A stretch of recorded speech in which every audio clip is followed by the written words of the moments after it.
They say that the Jews are pulling the strings of the world from the shadows. Do you know what the most powerful company on the planet is? No, it's not Apple, nor the Federal Reserve that prints dollars, not even the oil giants, nor the tobacco monopoly in China. The real beast is hidden. It's called BlackRock. Many haven't even heard of it, but it's the largest asset management firm in the world, without competition. And guess what?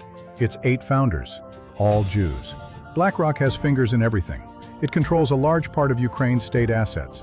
It is the main shareholder of Tokyo Electric. Yes, the same one that dumped radioactive water into the ocean. And who benefits when more people get cancer from that contamination? Well, it turns out that BlackRock is also the largest shareholder of AstraZeneca, the largest pharmaceutical in the US. Remember the Huawei case?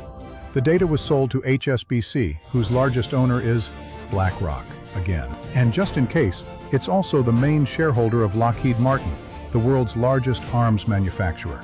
But wait, there's more.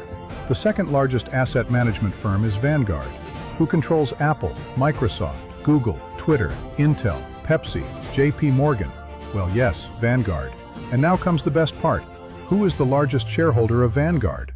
BlackRock.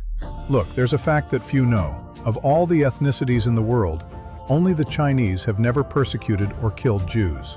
Everyone else has. Why? Because every time a country goes bankrupt, it looks for a scapegoat.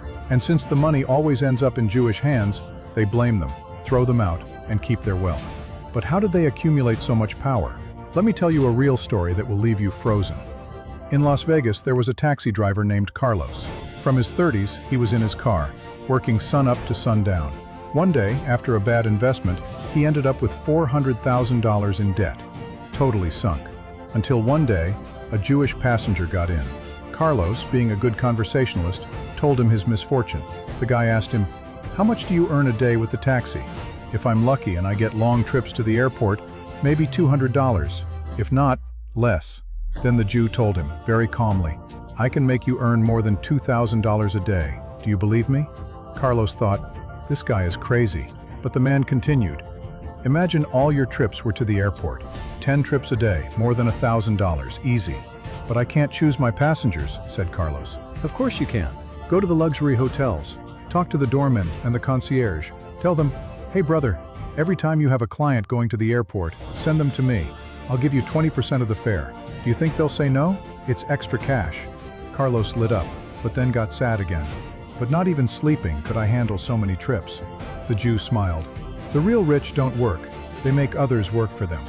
Recruit other taxi drivers. Create a WhatsApp group. VIP airport route.